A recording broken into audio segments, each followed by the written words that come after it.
Damon stood by the window, silently staring at the moon for a while when a knock on the door got his attention. Did Marcy come to pick up what's left of her panties, or did she change her mind? He muttered sarcastically. He assumed no one else would come to his room this late. It couldn't have been Caden or Maya, because they would have used their mind link to communicate with Damon so no one could overhear their conversation. Damon went to open the door and was surprised to find Nora smiling seductively on the other side. She was wearing a low-cut top that accentuated her cleavage. He knew Nora was the daughter of the Red Moon Pack's beta, and he'd heard Marcy refer to Nora as her best friend. He'd never given Nora much thought.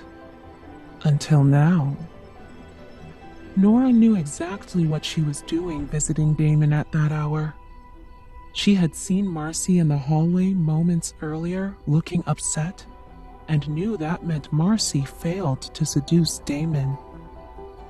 Nora and Marcy always referred to each other as best friends, but the reality was that they were constantly competing with each other.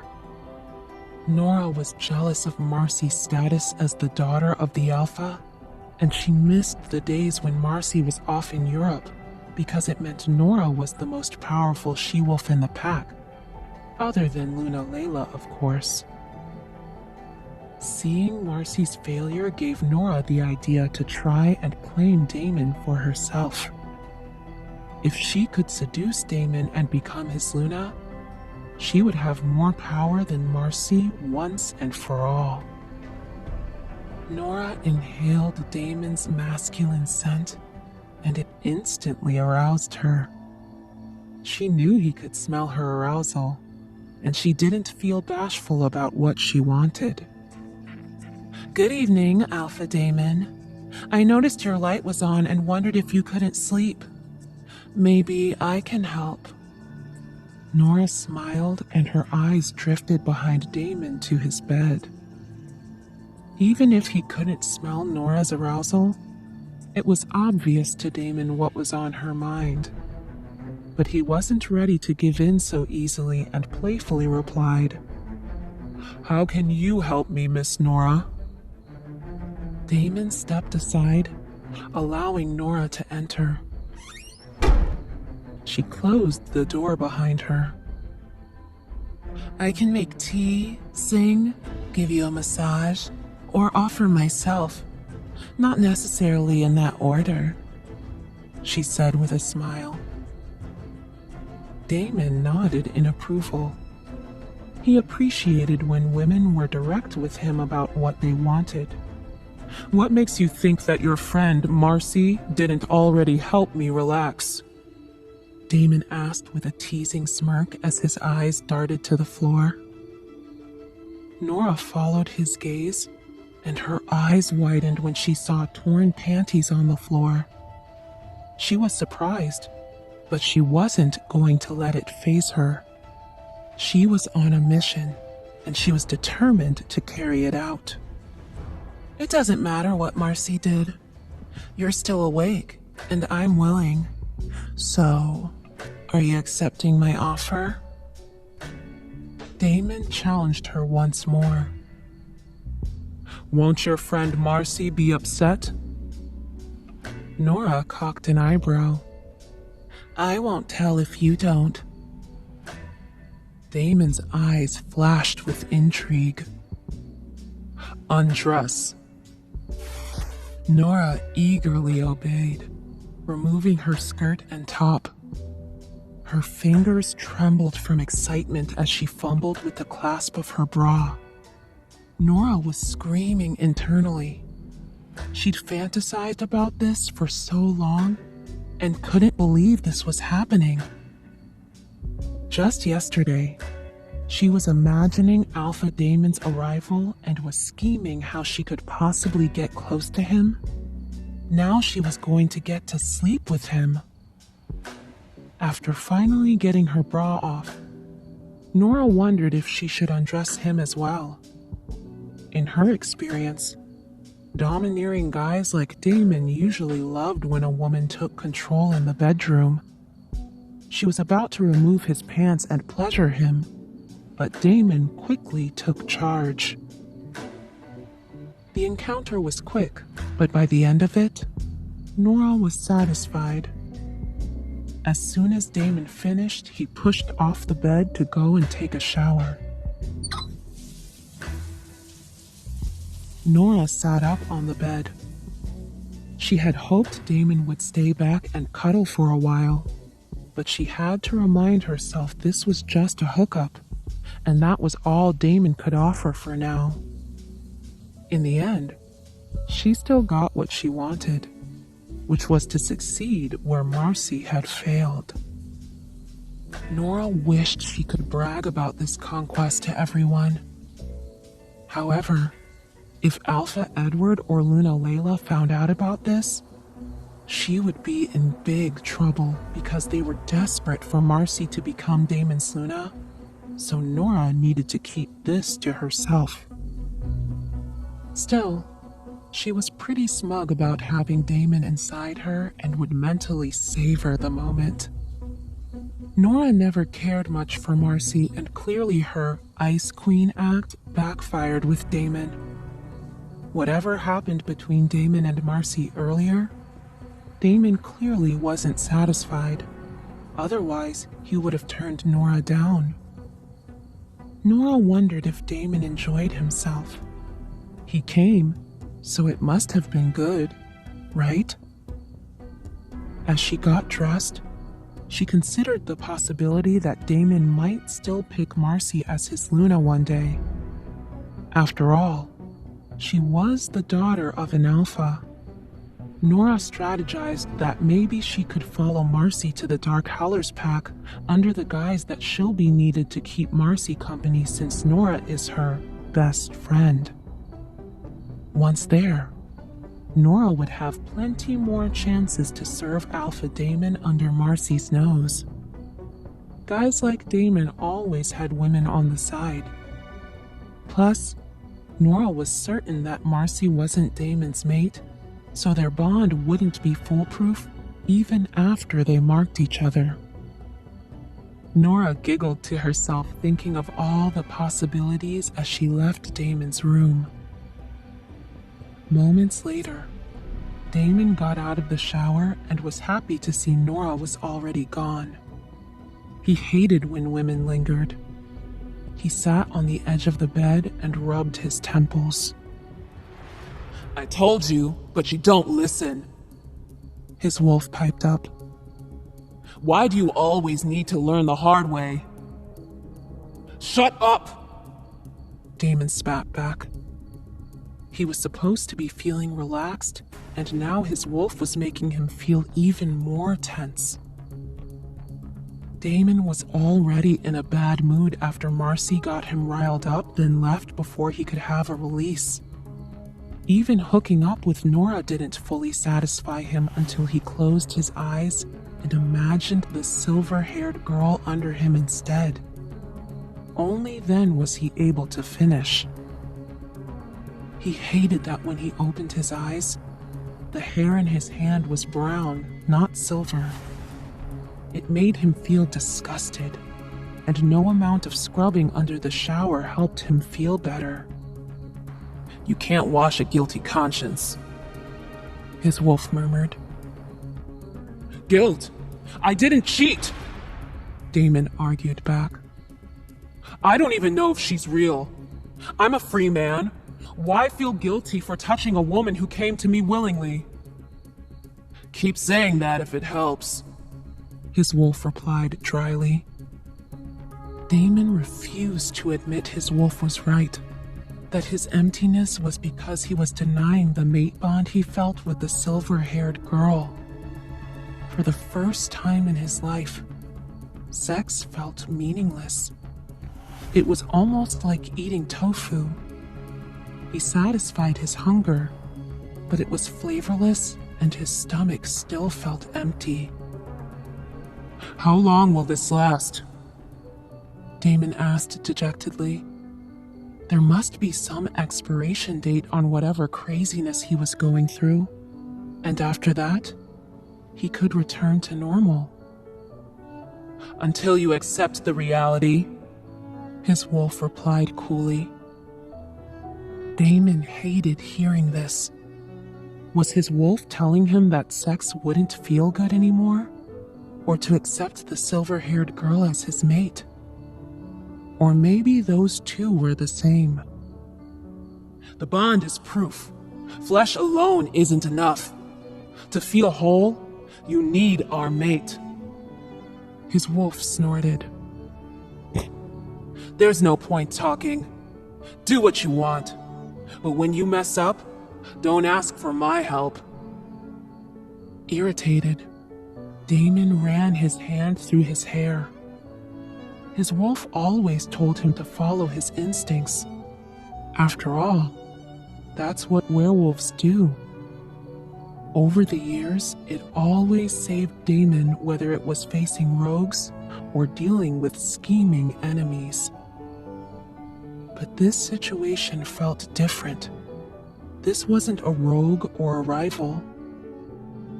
It was a scrawny girl with silver hair who unsettled him more than any enemy ever could.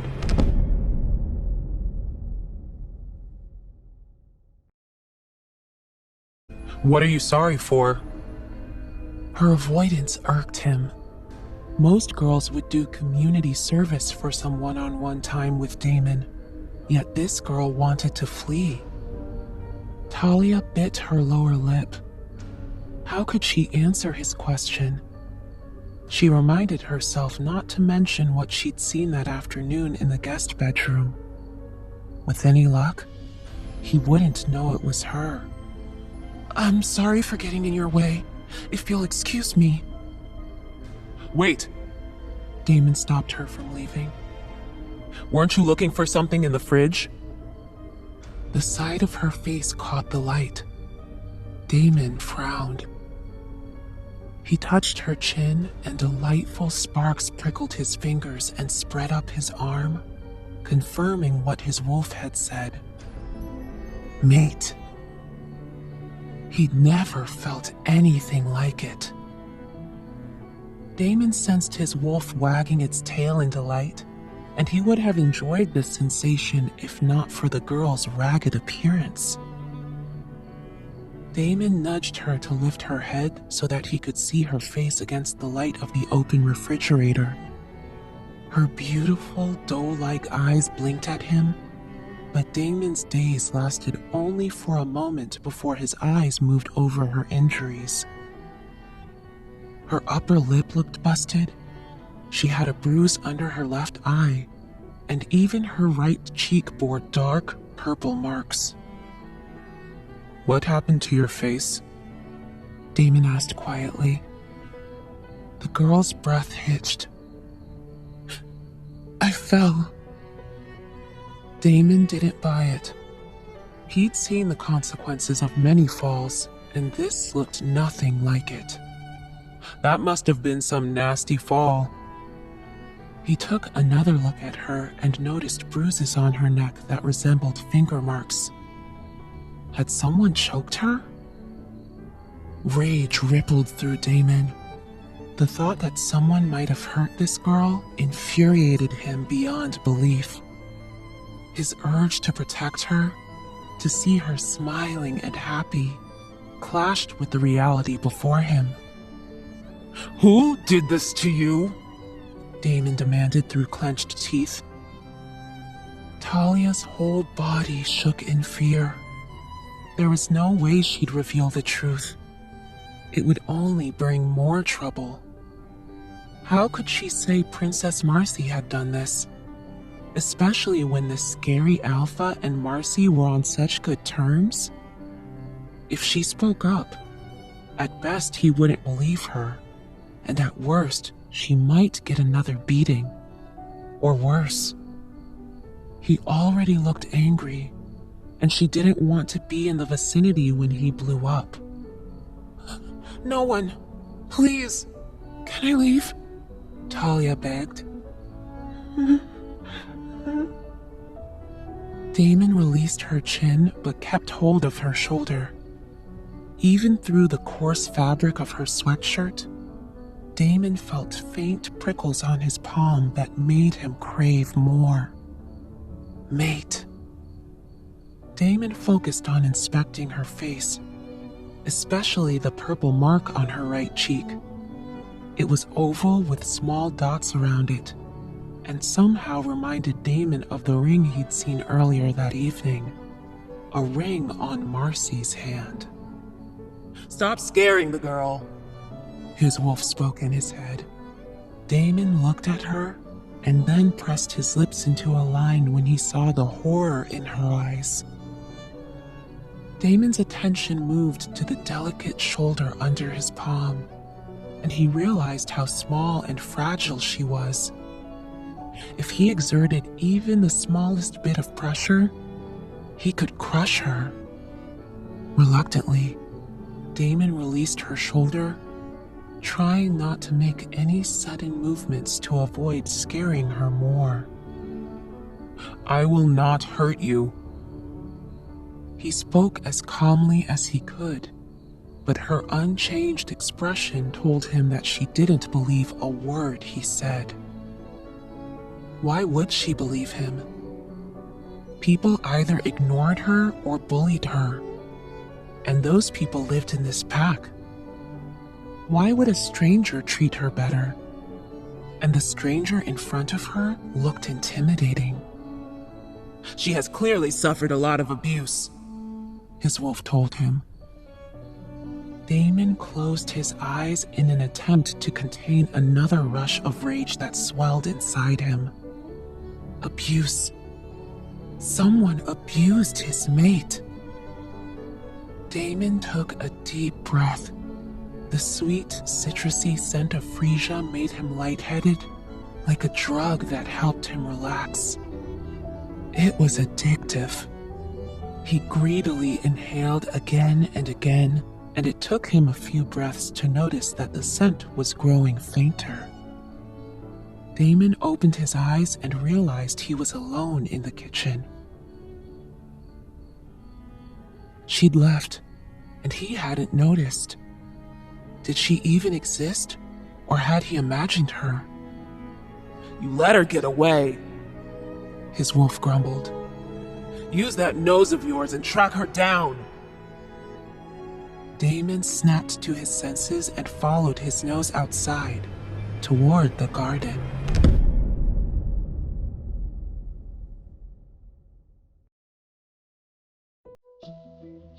Damon stopped in the middle of the garden and took a deep breath in search of Talia. The wind mixed the scent of freesia with hydrangea and roses, scattering them in random directions. Shit, Damon cursed under his breath. I lost her. Why did she leave? Maybe because you scared the soul out of her. Damon's wolf grumbled. Damon frowned. How did I scare her? The girl has been abused, yet you snuck up behind her. You prevented her from leaving and held her while demanding answers to your questions. So yes, you scared her. And that only covers the last 5 minutes. The first time you met, another she-wolf was sucking you off and you shouted at this precious one to stop. It wasn't the best first impression, if I may say. Damon cussed internally. He didn't want to think about these things. He couldn't get her image out of his mind. Damned mate bond. An idea hit him. Isn't she my mate? Why did she run away from me?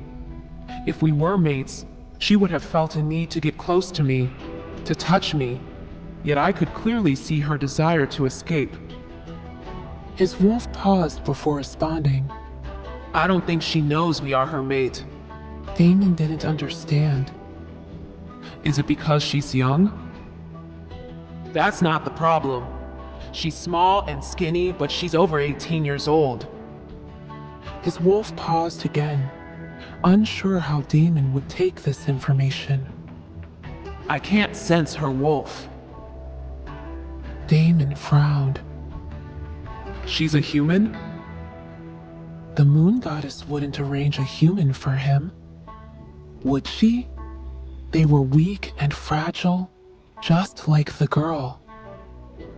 How could a powerful alpha have a human for a mate? She would be like a crystal figurine in the middle of a room full of angry elephants. No, the girl is definitely a she-wolf. Damon's wolf explained. There are occasionally cases where someone suffers harm or neglect. The wolf sacrifices itself to protect the human part. Considering the injuries on her body, I could see that happening. Damon shoved his hand in his hair. I scared her away and she didn't get food. He felt awful. How do I fix this? What do you want to fix, Your Majesty?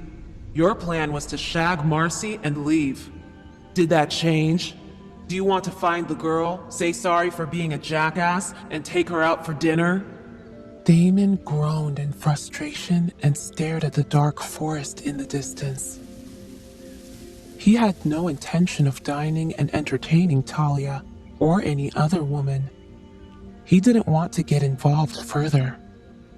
His mind told him to stay away from the girl with the silver-colored hair because every passing moment, she was changing him in ways he didn't like.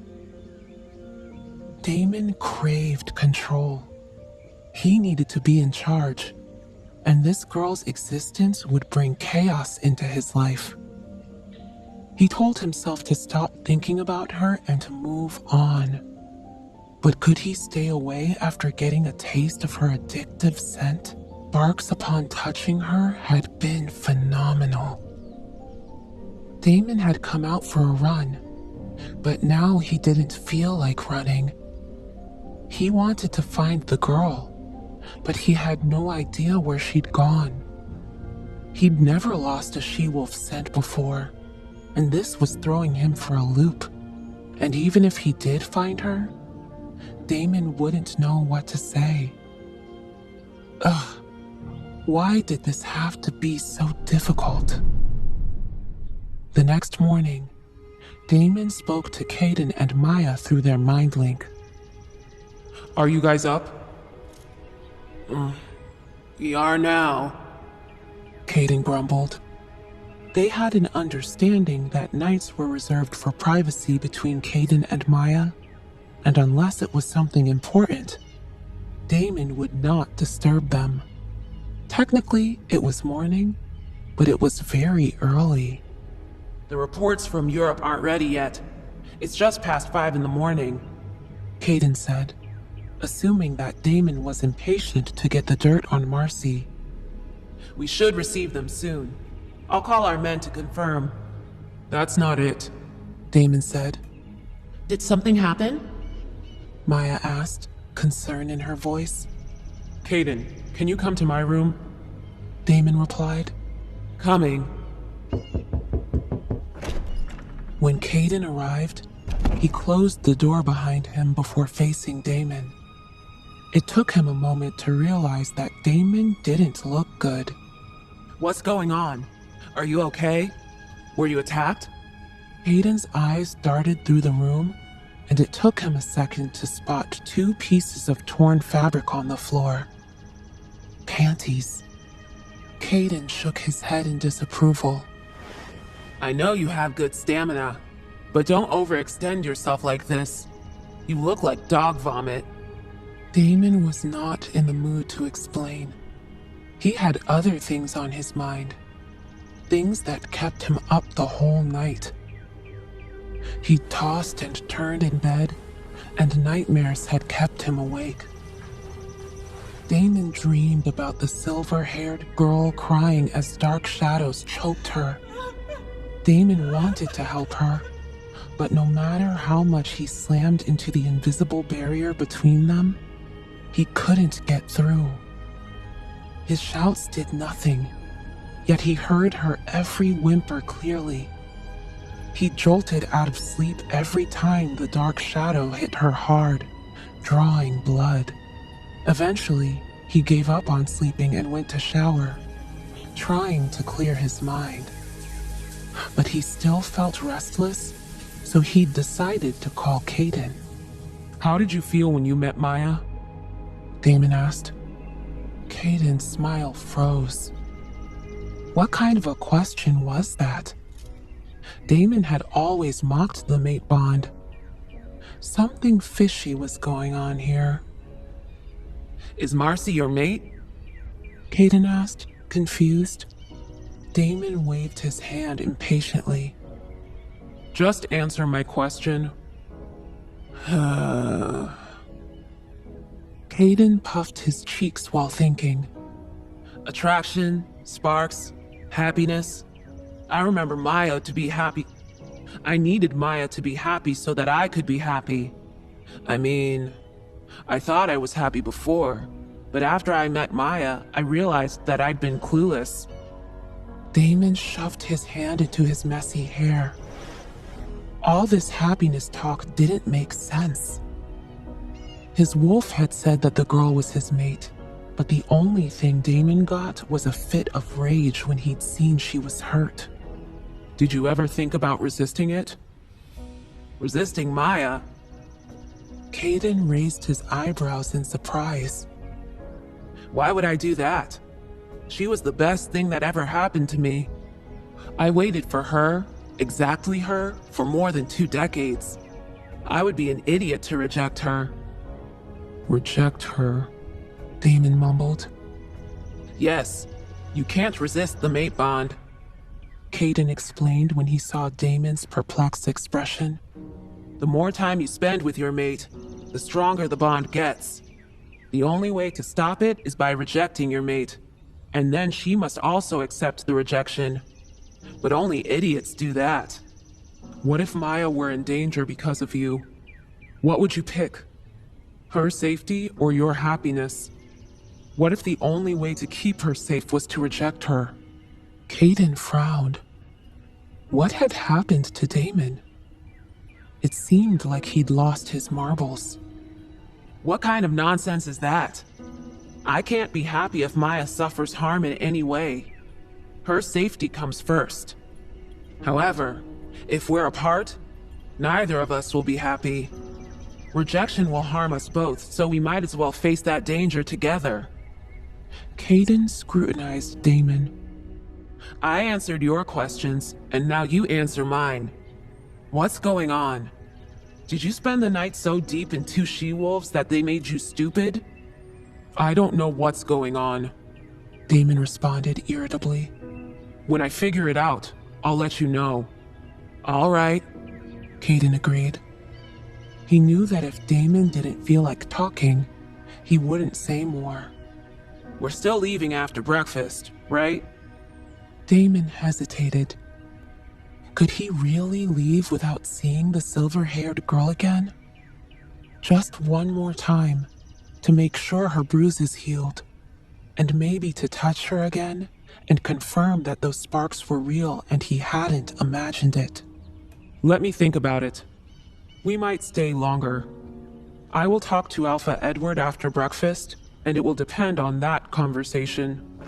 Caden swiftly exited the room, leaving Damon lost in his thoughts.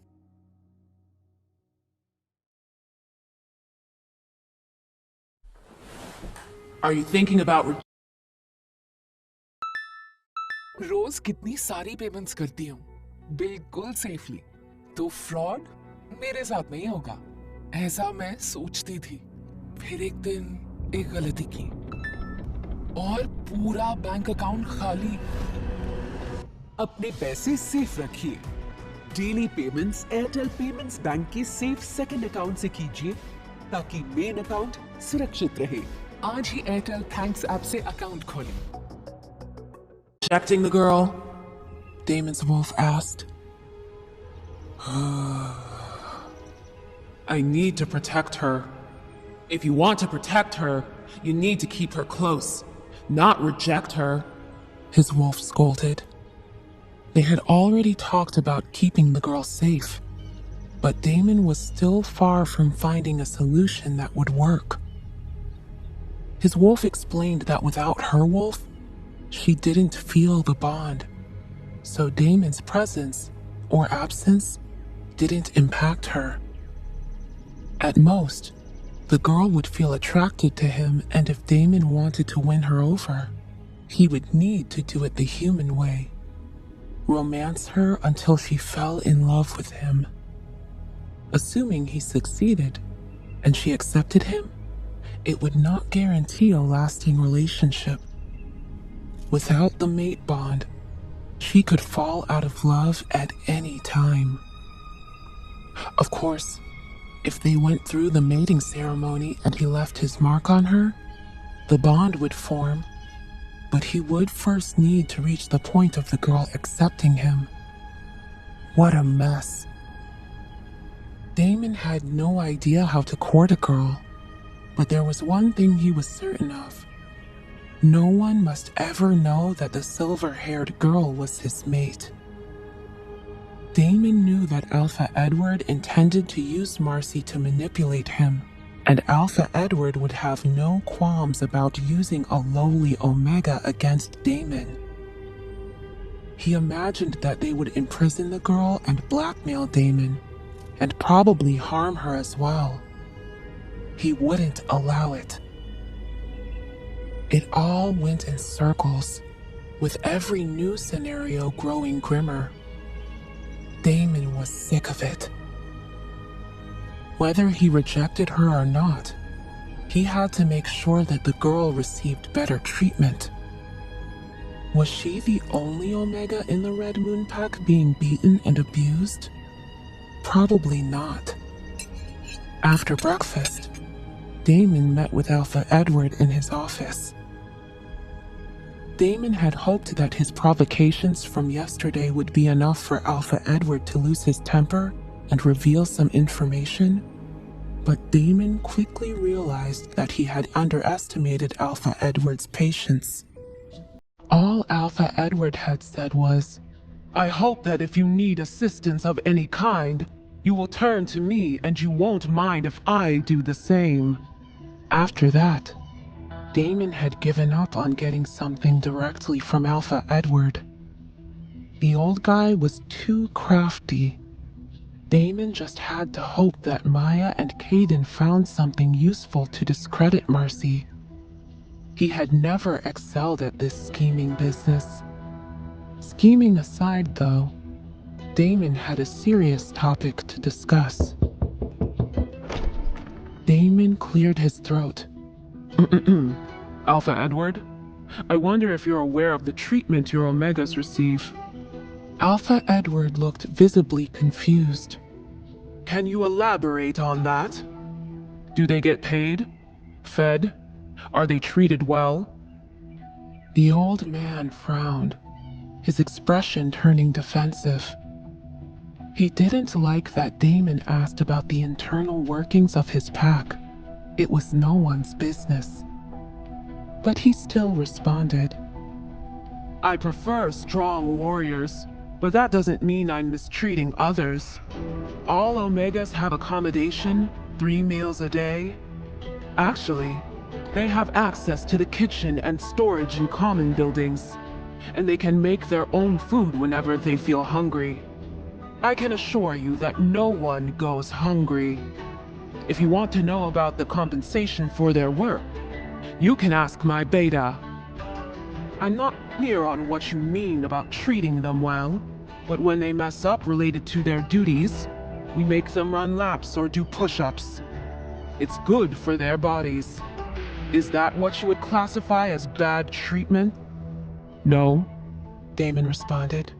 But when I see an Omega looking well, and a few hours later that same girl appears all bruised up with a purple handprint on her neck, I grow worried.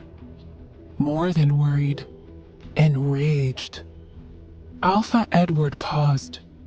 Maybe they had some dispute among themselves. Damon scrutinized the old man. Was he truly ignorant, or just acting?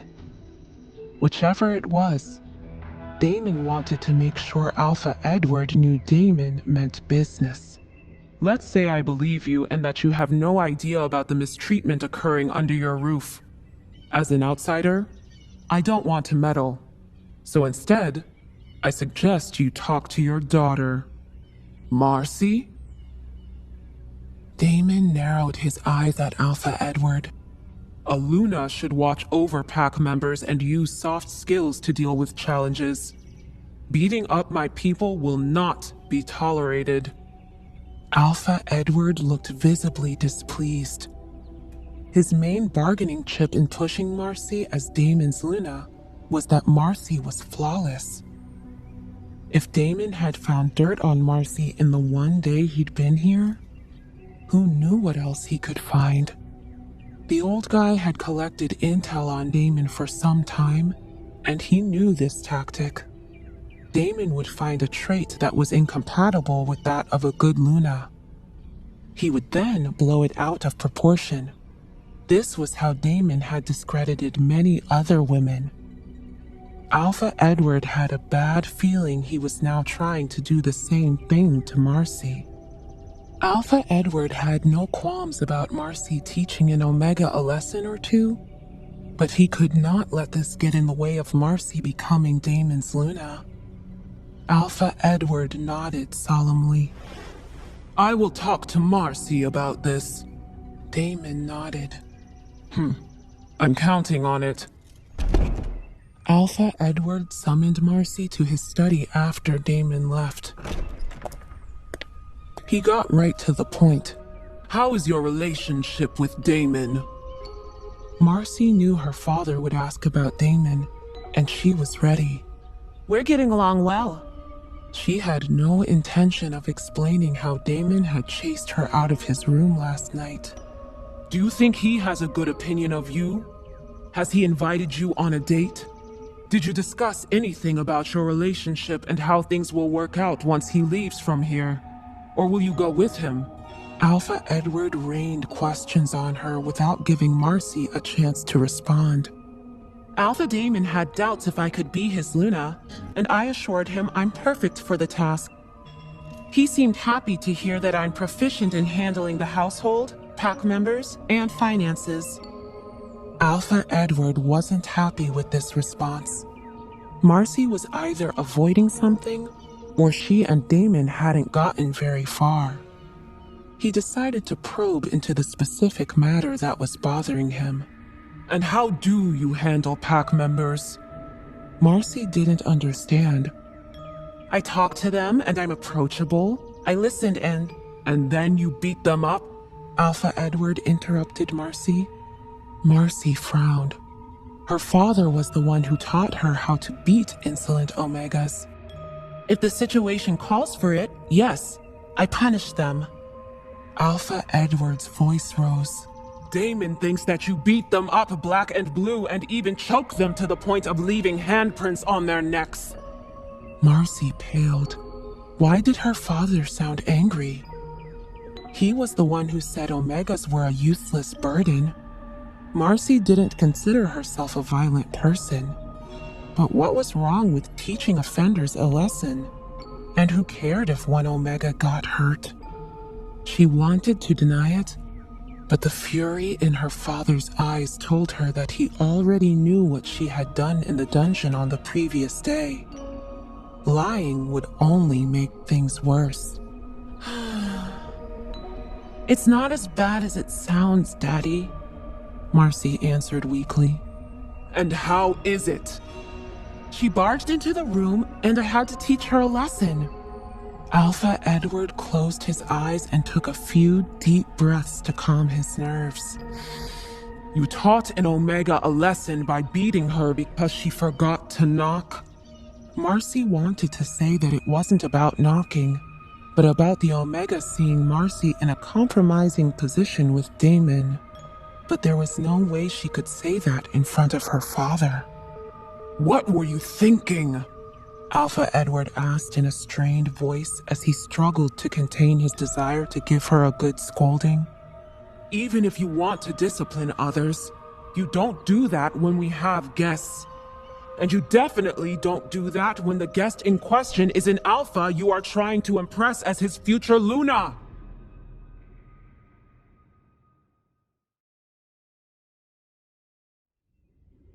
Alpha Edward rubbed his temples and scolded Marcy for abusing Talia.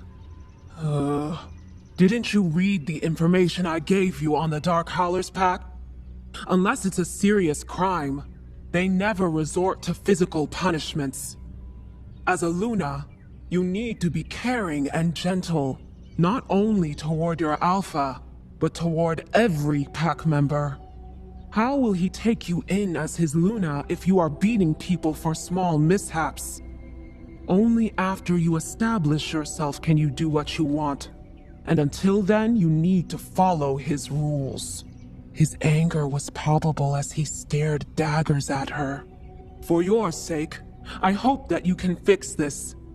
Because if your stupid stunt ruins all the plans I made, you will pay for it, Marcy. Marcy nodded obediently. Yes, Father. Marcy jolted when her father smacked the desk. Don't you yes, Father, me. I want you to find Damon and make sure he accepts you as his Luna. Do whatever it takes. Do you understand? Marcy's heart pounded as she nodded fervently. She was relieved when her father then waved at her to leave. Marcy rushed into her room and slammed the door shut. She collapsed on her bed to collect herself after being berated by her father. His anger terrified her, and she was determined to please him by making Damon fall for her once and for all. After decompressing, Marcy got up to start beautifying herself. She washed her face, reapplied her makeup, and picked up a beautiful low-cut dress that showed just the right amount of cleavage. With renewed determination, Marcy set out to find Damon. She spotted him standing in front of his room with Caden and Maya. Are you guys going out? Caden nodded. Your brother offered us a tour of the grounds so we could observe the warriors training. Marcy pursed her lips. She wanted to be with Damon so they could talk, but she didn't want to get close to the soldiers. She hated all that dirt and sweat, so she stayed far away from the training grounds. Can I help you, Marcy? Damon asked dryly. Marcy noticed his tone was much colder than it was yesterday. He also hadn't paid her any attention during breakfast that morning. She guessed he was sulking because she'd told him to stop the previous night. Or maybe it was because he found out that she punished Talia for walking in on them. Marcy started to spiral and grew anxious. Did Damon think Marcy was violent? Did he see her as a two-faced woman? That was a possibility. She began to understand why her father was so angry. Who would marry a woman like that? Marcy cursed internally. Instead of dazzling Damon and showing her best qualities, she rejected him and he found out how rough she was with Talia. Marcy realized this was her last chance to change Damon's mind about her. She smiled sweetly at Damon. I was hoping we could have a word so I could clarify a few things. Damon glanced at Caden, who nodded in understanding. Maya and Caden left, and Damon motioned for Marcy to enter his room. As soon as the door shut, Marcy threw her arms around Damon and hugged him tightly. Damon stood there awkwardly for a moment. Instead of hugging her back, he pried her arms off of him and held her by the elbows. What are you doing? He asked coolly. I'm so sorry, Marcy blurted. Damon cocked his head. What are you sorry for? My behavior yesterday was not acceptable, Marcy said with faux conviction. Damon guessed that Marcy had just been scolded by her father and that he gave her marching orders to win him back. But Damon didn't know if Marcy was sorry for beating up the Omega with silver hair, or if she was just sorry for leaving his room so abruptly yesterday. You came to apologize, Damon summarized, releasing her elbows. You can do that without physical contact. Marcy nodded. I want to fix it. Damon furrowed his brow, still not sure what she was referring to. He leisurely walked to the sofa chair and sat down, eyeing Marcy. How will you fix it? Marcy took in a shaky breath. The way he sat with his muscular arms draped on either side of the chair looked so domineering. She couldn't help but be turned on at the sight. Last night, I wasn't thinking straight. I said some things I didn't mean. Damon smirked as he realized she'd been talking about their failed hookup. You didn't mean what you said? About what you would and would not do? Marcy swallowed hard. I said we should at least know we're heading toward marriage, and clearly we are, so I'm happy to do whatever you want. Damon pursed his lips, an idea forming. And what if I wanted to have my way with you? Marcy smiled coyly. Her plan to win him over was working, and she was thrilled. I wouldn't have it any other way. Damon surged with excitement. But it wasn't because of any carnal pleasure that was about to take place. No. He was excited at the opportunity to teach Marcy a lesson. Good. Undress, he demanded. Marcy's heart fluttered as she quickly unbuttoned the top of her dress. The dress slid down her body, bunching around her ankles, revealing her matching lacy blue bra and underwear set. Clearly, Marcy was hoping this would happen, and she dressed for the occasion. Damon remained stoic as he took in every inch of Marcy's flawless body. Then he pointed at her bra and panties. all of it. Marcy happily unclasped her bra and slipped her panties off, never breaking eye contact with Damon. Once she was fully naked, a wicked grin appeared on his face.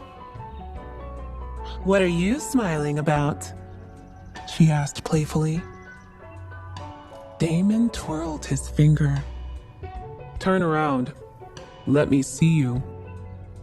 Marcy giggled and did as she was told. She caressed her hips so he could appreciate her soft curves from every angle. Come here. Damon beckoned as he pointed at the low coffee table. Put your hands on it and bend over. Excitement washed over Marcy as she made her way to the coffee table and placed her palms on the cold surface. In the past, Marcy had always been the domineering one in the bedroom. But now that Damon was bossing her around, she was loving every minute of it. Damon stood up and circled around her until he got a good view of her from behind. You like this, don't you? Yes. Her breath quickened, excited for what might come next. Yes, what? He began to caress her full cheeks. Yes, I like it. What do you like, Marcy? Say it. Damon's hand drifted lower, and Marcy moaned in pleasure. She couldn't believe how good it felt to be touched like this. She was sprawled for him to see and touch and do whatever he wanted, and the way he was taking control set her body ablaze. I like you touching me," she moaned. Damon leaned in to whisper in her ear. "What do you want me to do, Marcy?" Marcy quivered. "I want you inside me." I need details. The more, the better. "I want you to make me scream, Alpha Damon." Damon abruptly removed his hand, and she missed his touch immediately. Without any warning, Damon slapped her butt cheek. Marcy jolted in surprise. She'd never been spanked like this, but the sharp pain quickly morphed into pleasure. A pink palm print appeared immediately on her porcelain skin as she tilted her hips, exposing herself further in anticipation of what he would do next. She really wanted him. Marcy had never been this aroused and couldn't wait for what he'd do next.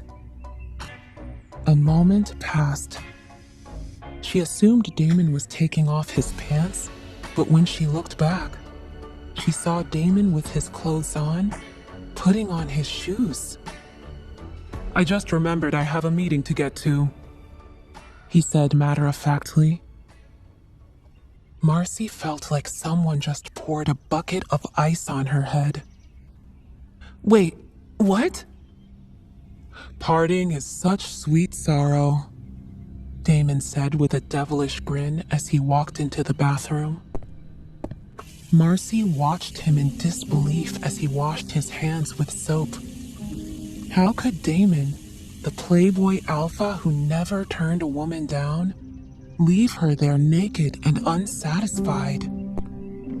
Damon crossed the room without looking at her and walked out the door. Marcy's jaw dropped. Her entire plan had just fallen apart, and her father was going to kill her. At that very moment, Marcy noticed a red light blinking in the corner of the room near the door. It was a security camera pointed directly at her.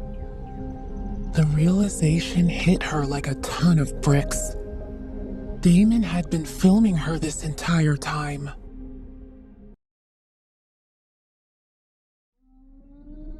Damon chuckled to himself, thinking of Marcy, naked and alone in his room.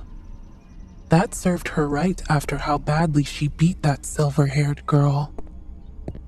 Damon walked down a hallway and used his mind link to confirm Caden and Maya's location.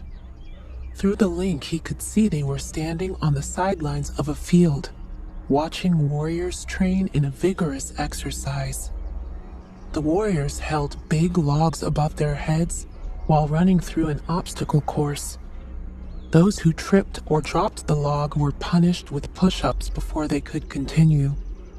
Damon quickly made his way to the field, joining Caden and Maya. Once there, Damon noticed Alpha Edward's son, James, was among the warriors on the field. That went fast, Caden teased, assuming Damon had just hooked up with Marcy. Shut up, Damon growled. What's the status here? Caden gestured toward a few older warriors who were monitoring younger ones. Those generals will finish this session in about 10 minutes. Then we can meet with them before the next session starts. Did you get anything we can use against Marcy? Maya asked delicately. Damon smiled wickedly. Be sure to check my security footage later, he told her. Maya raised an eyebrow, but didn't ask more. Despite the damning footage he had of Marcy, Damon still felt uneasy. Ever since he arrived at the Red Moon Pack and inhaled that sweet scent of freesia, he had been restless. He was desperate to find even more dirt on Alpha Edward or Marcy, so that he could use it as a reason not to make Marcy his Luna. He wasn't sure if evidence that Marcy was sleeping with Damon would do the trick. We still need to keep trying. The more evidence against them, the better, Damon said. Marcy has been careful, Caden admitted. There are rumors of her getting handsy with several guys, but no photos or videos exist that we could use against her. Damon exhaled in frustration. Find those guys. Someone kept a souvenir. I'm on it, Caden assured him. I just need a little more time. The staff talks about how their Alpha and Luna act strict, but I haven't heard anything we can use to smear them publicly. It's all minor offenses," added Maya. Damon thought this was odd. How was the Red Moon Pack so squeaky clean? What about punishments? Anything out of the ordinary?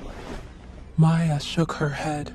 They make them come to the training ground, and at most, they end up with sore muscles. It doesn't make sense. Damon pressed. Last night I saw a girl in the kitchen looking for food. She had cuts and finger-shaped bruises on her neck. There was even a mark on her face that looked exactly like Marcy's ring. I feel confident Marcy did that to her. We should talk to that girl, Maya suggested. Caden shook his head. It's no use. They'll probably keep that girl out of sight, at least while we're visiting. And even if we find her, she might not be willing to speak out against Marcy because she'll fear getting punished again.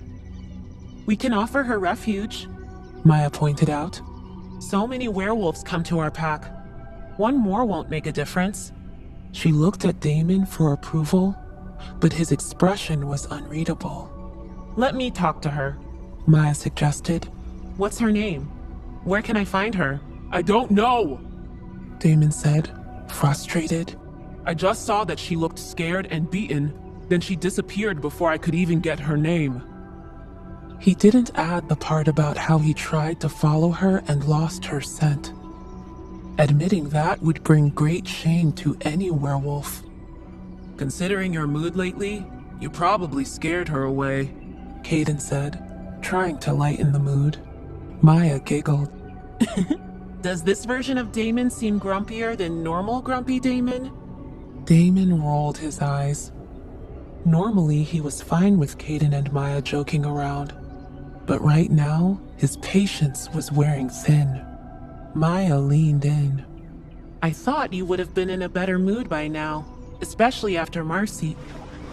Damon abruptly put up a hand to stop her. I'm sick of all these Red Moon Pack games. Let's wrap this up and head home. Caden and Maya exchanged a glance, startled by Damon's serious tone. We're supposed to meet the generals in 10 minutes. I'll be back by then, Damon said as he walked away. Caden and Maya watched him, puzzled. What got into him? Maya asked Caden through their mind link after ensuring she blocked Damon from eavesdropping. Caden shrugged. He knew Damon better than anyone, yet he still couldn't figure out what was going on. I have no idea. Will you try to find that girl? Maya scratched her head. Well, I don't have much to go on. Omegas here act extremely submissive toward Alpha Edward, and it won't be easy to make any of them talk against him. I can't go around asking if anyone saw a girl with bruises. It will only draw attention to us. Caden nodded. Maya was right. Asking random questions might bring trouble their way. They came here on a friendly visit that should end with the two packs creating an alliance through marriage. If they got caught snooping around, it might backfire big time. As promised, Damon returned 10 minutes later to meet the generals. After a brief exchange, Damon declared he wanted to roam the grounds. Deep down, he was hoping it would help him pick up the sweet, citrusy scent of freesia. He was desperate to inhale it once again. However, Damon knew that as a guest, there would be some areas he wouldn't be allowed to go. So he decided to ask Alpha Edward to give him an escort. That way he'd have full access to the grounds. Alpha Edward bristled at the request, but he wasn't about to deny another Alpha's request, especially when they were his guest. Can Marcy accompany you? Alpha Edward asked. He was trying to maximize the time that Damon and Marcy spent together. Damon shrugged. Alpha Edward immediately contacted Marcy through the mind link, but after a brief pause, he said, Oh, sorry. She's tied up at the moment. Can you wait a little bit? Damon guessed that Marcy was sulking after he left her hanging in his room. That pleased him more than she ever could physically. Damon was impatient and didn't care who accompanied him, as long as they didn't get in his way. I'd like to start now if it's okay with you. You can tell Marcy to join me whenever she's ready. Damon made sure he sounded extra pleasant. Alpha Edward wondered why Damon seemed in a rush, but he didn't question it. Damon wanted to walk around, and he was considerate enough to ask for someone to escort him. It took Alpha Edward 2 seconds to find his next candidate, a person who could be his eyes and ears and wouldn't embarrass him. Nora. Nora waited for Damon in front of the study with a big smile on her face. She was thinking of their rendezvous the previous day and was hoping they could have a round 2. Alpha Edward asked me to escort you and to answer any questions you might have, she said sweetly. Damon nodded stoically. Take me to where Omega stay. Nora raised an eyebrow at this odd request. Sure. Damon eyed Nora to see if the request surprised her, but she didn't betray anything. They arrived at the Omega's quarters, and Damon took in the 2-story building. The bottom floor had a kitchen, a common area that doubled as a lounge and dining room, and 4 bedrooms. The upper floor had 10 bedrooms. Based on the information Damon had received about the Red Moon Pack, each room housed 6 to 8 people, so Damon estimated there were about 100 people in each building. They entered the building and walked through the hallways, but Damon never got a whiff of Frisia. Do you want to see inside the rooms? Nora inquired. Damon shook his head. That's not necessary. Is this the only building for Omegas? No, there are 3 more, Nora replied. Take me to them, he demanded. Nora thought his request was strange, but wanted to be as obedient as possible. She took Damon to all 3 of the other buildings, but he seemed unimpressed by each of them. By that point, Damon was losing hope that he'd ever see the silver-haired girl again.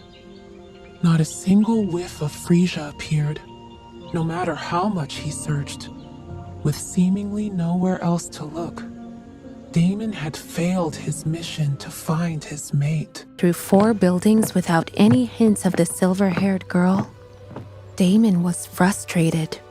Are you looking for anything in particular? Nora asked when she noticed Damon spacing out in the middle of the hallway.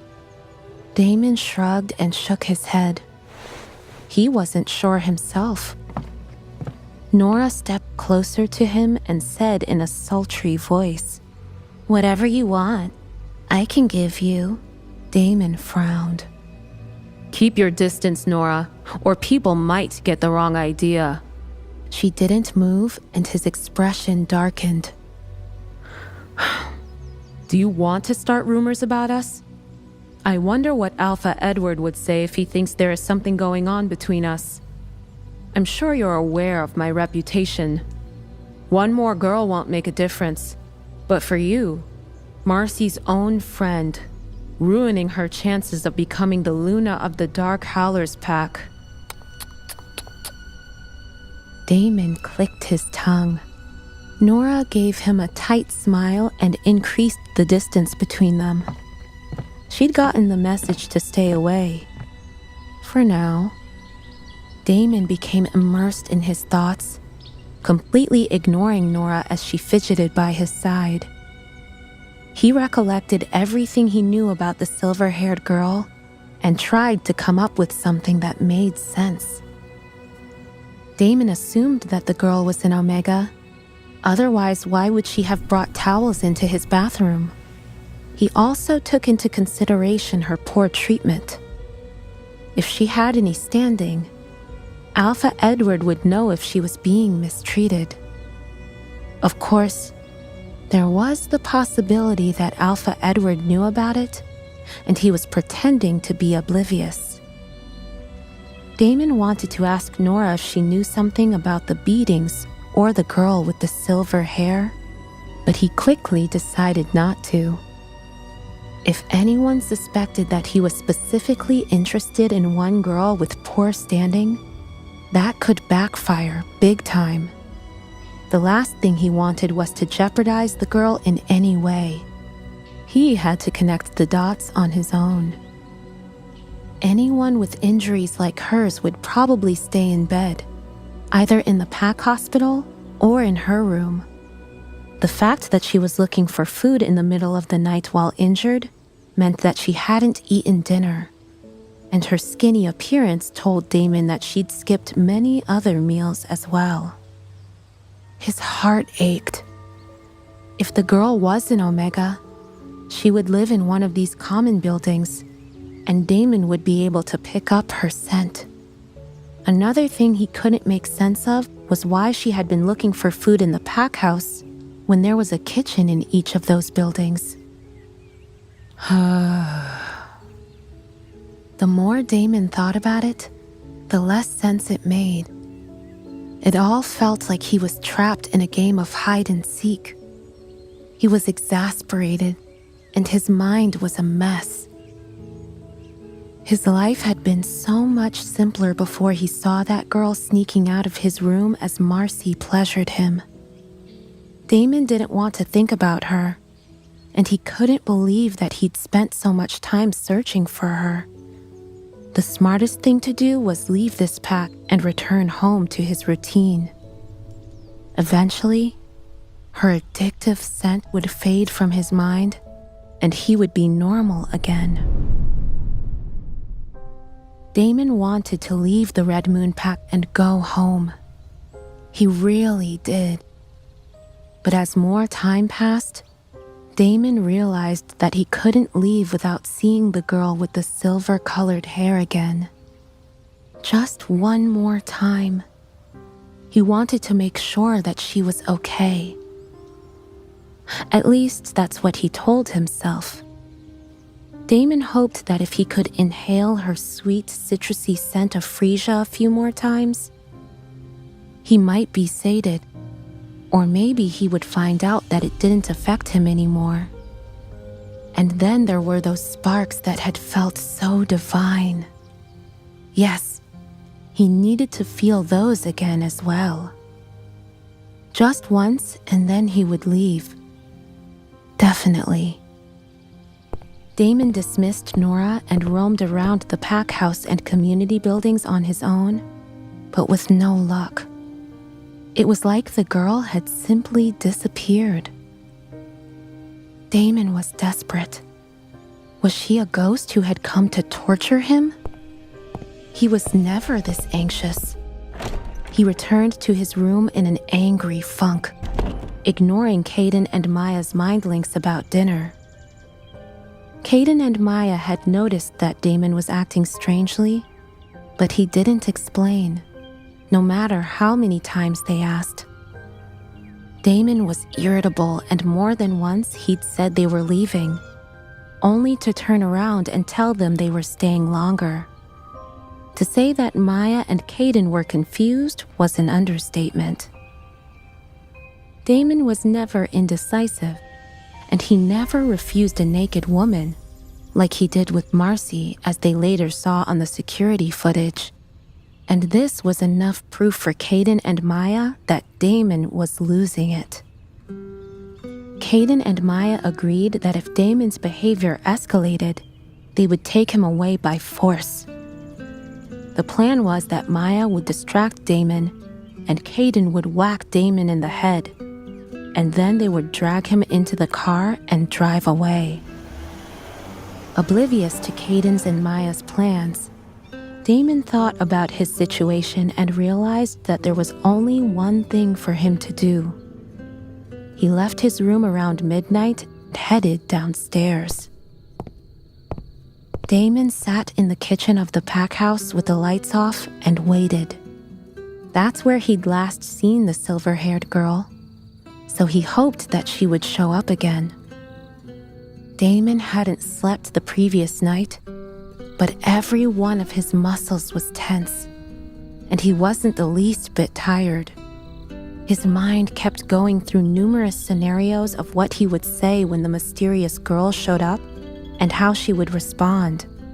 Would he play it cool and casually ask how she was doing? Or maybe he should wear a stern expression and demand an explanation as to why she'd disappeared last night without a goodbye. Or maybe he would put on a pitiful expression and say she'd hurt his feelings. According to the internet, girls liked it when a man exposed his vulnerable side. Damon still wasn't sure if he should embrace this madness or reject the girl, but he knew that he had to see her. His wolf would growl in displeasure whenever Damon thought about rejecting the girl as his mate, and whimper sadly when Damon was worried why she was not there yet. What if she was hurt? Had she left? Was she hungry?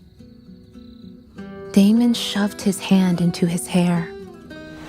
Maybe the girl was fine and sleeping, and he was an idiot for spending the night in the kitchen. Seconds ticked into minutes that turned to hours, painfully slow. And Damon was exasperated when he saw dawnlight peeping through the window. She hadn't come. Damon was about to give up and head to his room when footsteps from the hallway grabbed his attention. He impatiently jumped to his feet in the hope that it was the girl.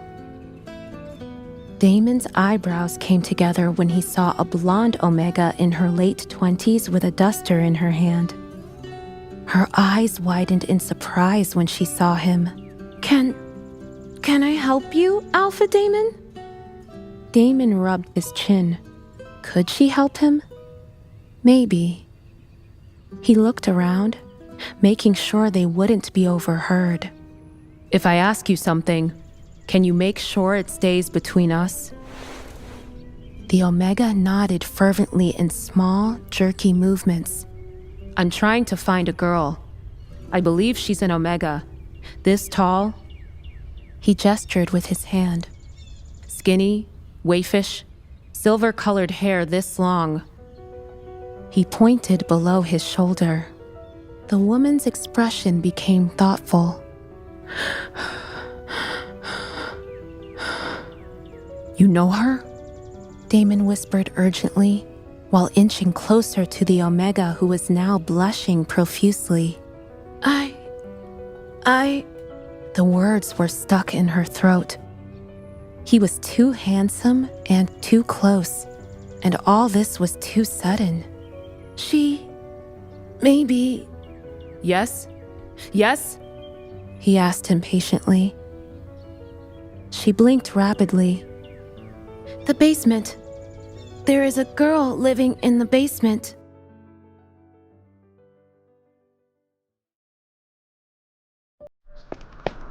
Damon climbed down to the basement faster than the wind, and his lips curved into a smile when at last he inhaled the scent of freesia he'd been craving. The girl was here. He stared at the closed door in front of him and took a moment to compose himself.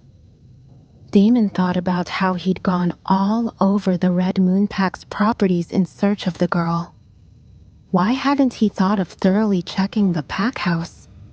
Now that he was standing in the basement, he realized that the obvious places to check would be the basement and the attic, as well as any isolated places where guests didn't usually venture. Clearly, his mind was muddled and he wasn't thinking straight. Well, it didn't matter. The time had come. She was right there behind this door. Hopefully. Damon knocked on the door lightly and waited. Nothing. He knocked again, this time with a bit more force. Damon thought that he heard some shuffling from inside, but he couldn't hear clearly due to the thundering of his heart. He was never this anxious. He gave another knock and then turned the door handle. The dawn light gave off only the faintest glow through the small windows, but Damon's Alpha sight was enough for him to see the scarce furniture and the girl sitting on the edge of the futon in the corner, hugging her knees and looking at him with her big doe eyes. Damon stood by the door, frozen, locked in some kind of a staring contest with the girl, overwhelmed by his emotions that were amplified by the joy of his wolf. Her head was buried in her knees, and he could see only her violet eyes between the strands of silver hair that fell over her face. But he knew she was watching him. Say something! Damon's wolf snapped, startling Damon out of his daze. Hi, Damon said awkwardly. you're probably wondering why I'm here.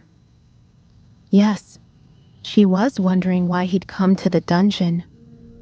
Did he come to hurt her? Or was this some prank?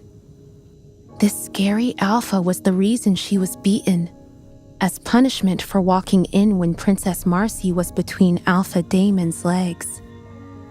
The only conclusion Talia had was that nothing good ever came from being associated with Alpha Damon. And now he was here, in her cramped room, bringing more misfortune with him. With every second he remained in the dungeon, Talia sensed a calamity approaching. A calamity in the form of Princess Marcy wanting to kill her. Of course, she couldn't and wouldn't say any of this. Instead, Talia remained silent as Damon stepped inside. She pushed with her legs, retreating further into the corner as she attempted to increase the distance between them. You're scaring the girl again. His wolf growled in his head. Damon lifted his hands, palms facing Talia. I won't hurt you. Yeah, you won't hurt me, but others will because of you, Talia thought. In slow movements, he closed the door behind him and approached her carefully until his feet touched the edge of the futon. He sank down into a squat so they were on the same level, but she was still much smaller than him. My name is Damon. He put on his best, non-intimidating smile, but to Talia it was like a beast showing his teeth before devouring its prey. What's your name? Damon asked. Talia's eyes darted to the door and then back to him. Please leave. She spoke in a shaky voice that made Damon's heart ache. He'd finally found her, and there was no way he could just leave. Damon wasn't sure what to do. Why was she so scared? Why was she chasing him away? I won't hurt you, he assured her. I'm only here to talk. Say what you have to and then please leave. I beg you, Talia said and gestured toward the door, her hand moving enough for the sleeve to hitch higher and expose her swollen wrist. Damon grabbed her hand and pulled it toward him. Delightful sparks emerged where his skin touched hers, catching him by surprise. The sensation was stronger than he'd remembered, and he inhaled a shaky breath. He focused mightily on inspecting her injury. What happened? Don't tell me that you fell again. His expression darkened. Was it Marcy? I can teach her a lesson. Talia panicked. Please don't.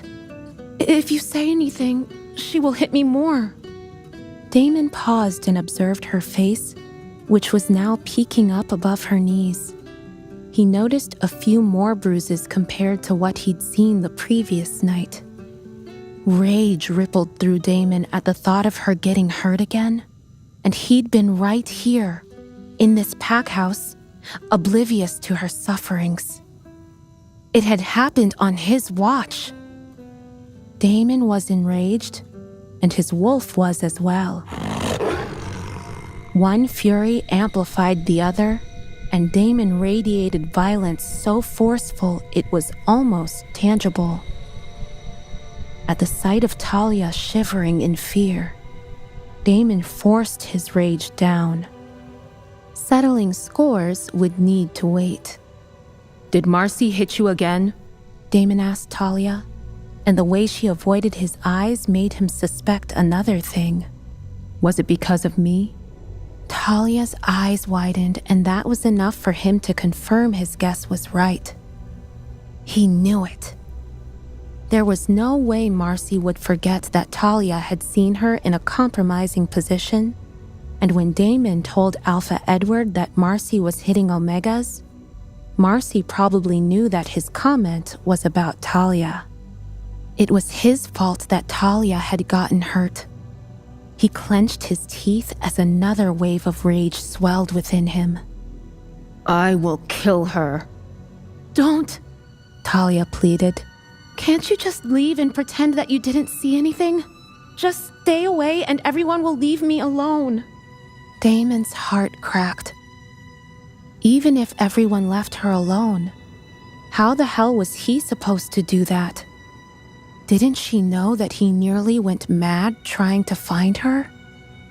Without a word, Damon sat on the futon next to Talia and wrapped her in his arms, pulling her to lean against his chest. The feeling of Talia against him made Damon's whole body hum in pleasure. Delightful sparks overtook his senses, and he was lost in a daze. Talia froze.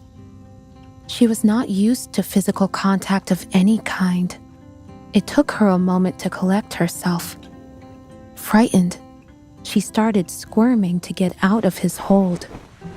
Shh. Damon coaxed Talia to calm down, unwilling to let go of her. He was not a hugger, and he never cuddled with women, but this girl was different. He wanted to hold her, and her resistance hurt his feelings. I won't harm you.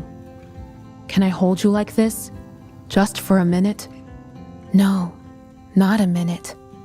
He wanted an hour, or at least until he became immune to these sparks that were making him crave her. But if he said that aloud, she would definitely freak out. Talia stopped struggling. She realized that he was too strong, and her struggle made her injuries ache more. And if she was honest, being hugged felt nice. Talia resigned herself to her fate. There was nothing she could do.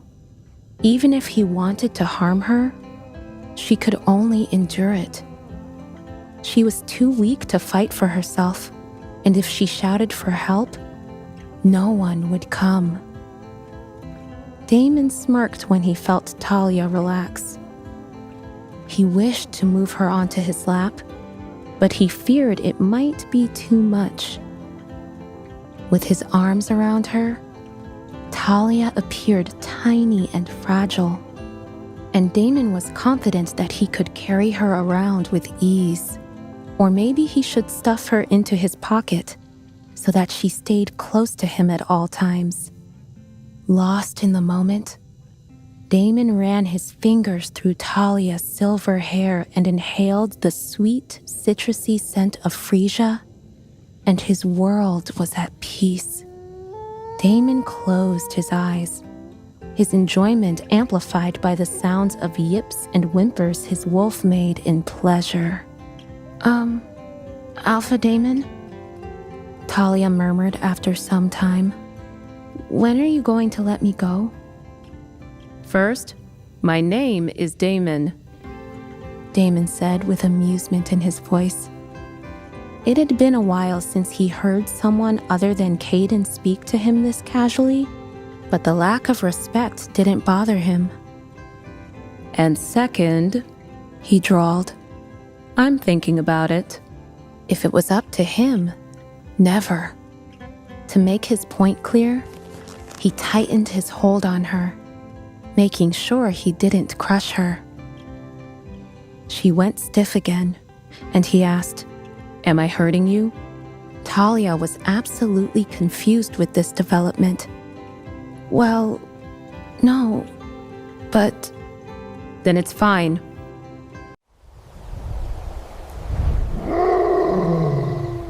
You are mine. Always.